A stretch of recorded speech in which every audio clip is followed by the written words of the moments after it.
Good afternoon, everyone. Today is, well, that's a good question. What is today? February 8th. And this is my first video of my new series where I'm going to just give you a weekly update on my reef tank. This is my tank.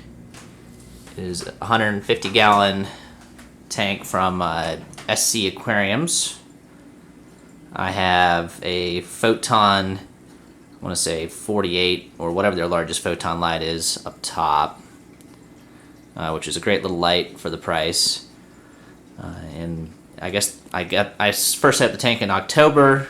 It has cycled for a month, and the first fish, and I think I stuck one coral in at the same time, went in the beginning of November. So really there's been life in this tank for about 3 months now. So I wanted to give everybody a little update, or I guess a little overview of my tank. So it is a 150. I'll do a quick sump overview, although it's not particularly interesting. It came with a sump, which is actually not a bad little sump. So it is a 62-gallon sump with a ATO chamber over here that it just has fresh water in it, and I have a dosing pump back there if you can see it. And then as far as electronics go, just a couple power strips, and then I have a temperature controller, which is set a couple of degrees below what temperature I want to cut off at. I have the auto top off with the controller right there, and the right down in here is my, if I can get it to focus, that's the optical sensor for the auto top off, which measures off of a separate line for it to help me keep track. As far as the rest of the equipment goes, I have a refugium light growing chaetomorpha algae for my basic refugium setup, and then an SCA 302 skimmer that came with the fish tank, which has been working just fine. And then I want to say it's an Atman Return Pump, which is okay. This also came with the tank. I got a what they call plug-and-play system from them, and it came with this stand and the sump and the things already described. So that is the basic setup. Now, as far as what is going on inside this tank, as you can tell, I am in the ugly phase. I have some algae. Not too bad, but definitely some. A little bit of, if you look back here, you can see some cyano growing back in there, because I guess it's the lowest flow area in the tank. So for the rock setup, let's scoot back here, take a better look. I went with a fairly traditional, I'd say traditional, 3 rock setup, or 3 island setup, I should say.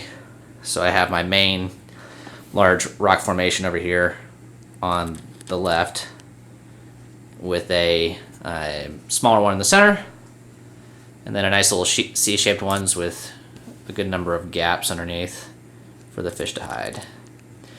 And then I later added just sort of a standalone rock over here with some red star polyps. Okay, so for fish life, the first thing that went in the tank were 2 clownfish and a firefish. Or I should say 2 clownfish and this wrasse. It's a Melanarus wrasse, who I absolutely love. They were the first fish in the tank. I unfortunately had a fatality of one of my clownfish. Never could figure out why. Everything else was doing fine, so I never quite figured that one out. So right now I just have one lonely little snowflake clownfish back here. So, for coral, as you can tell, I've went maybe a little overboard as far as the first coral is going in the tank. Although, I really haven't had any coral fatalities yet, so, you know, I'm sort of set for corals now for a little while. And I'm planning on adding more fish next week, which I will show you in the quarantine tank once they come in. So as far as coral that's currently in the tank, I'm just going to go from left to right. So I have this, there we go. It is a bird's nest coral, Stratopora. I have this little red acan, Poslopora, green Poslopora. Yeah, I'm gonna have to figure out how to make this camera focus better while I'm doing this. It's on the list of things to learn, I guess. And then this was probably a mistake, but I do have a pleading Monty, if you can see it. And this guy is a green Nephthia leather, which has just been doing fantastic. So he's tripled or quadrupled in size since I got him. I also have some Fabia, a Duncan. You know, I might just do this manually. Maybe.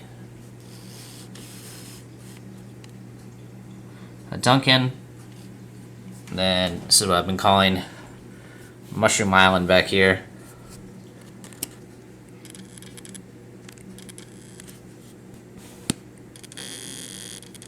Alright, there we go.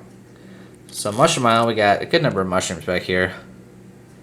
We have 3 different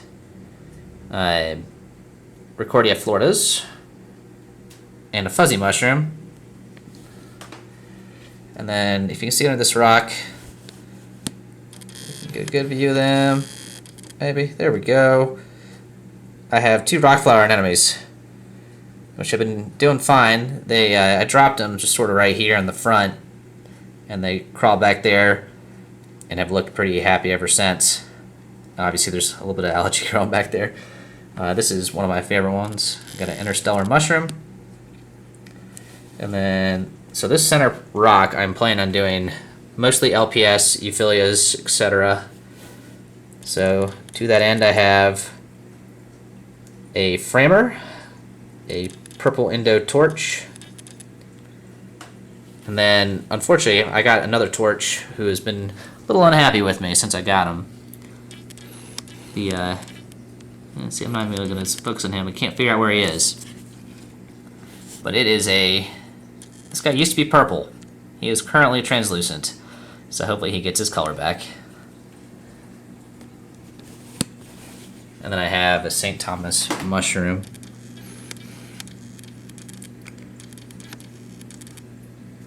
Yeah, well. St. Thomas mushroom. Alright. So the plan for this right rock structure is mostly to do zoanthids and maybe a few other coral, including this green toadstool I got going. So I think he's going to stay up top. It's a good spot for him. And then I've got a variety of different zoanthids. Pandora's, scrambled eggs. This one's probably my favorite.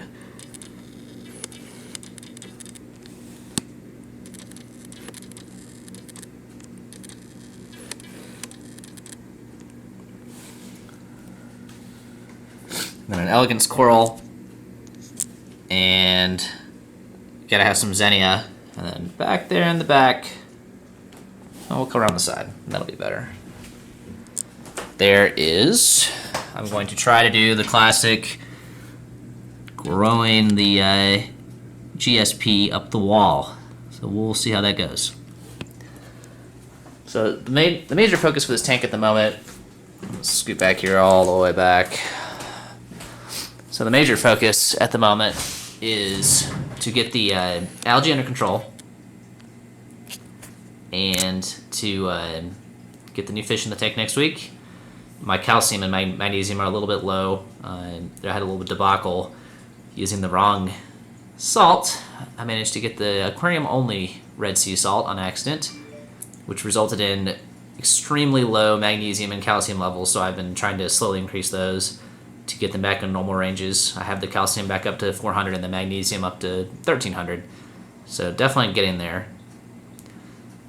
But overall, tank is doing pretty well for 3 months. The algae is the biggest issue, but everyone else is happy. So I just wanted to give you a quick tour of the tank. My next video will probably be a little bit shorter.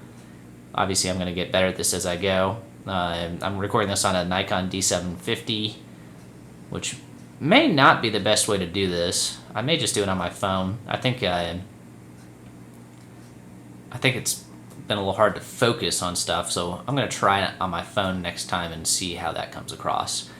But thanks for watching, and I hope you enjoyed.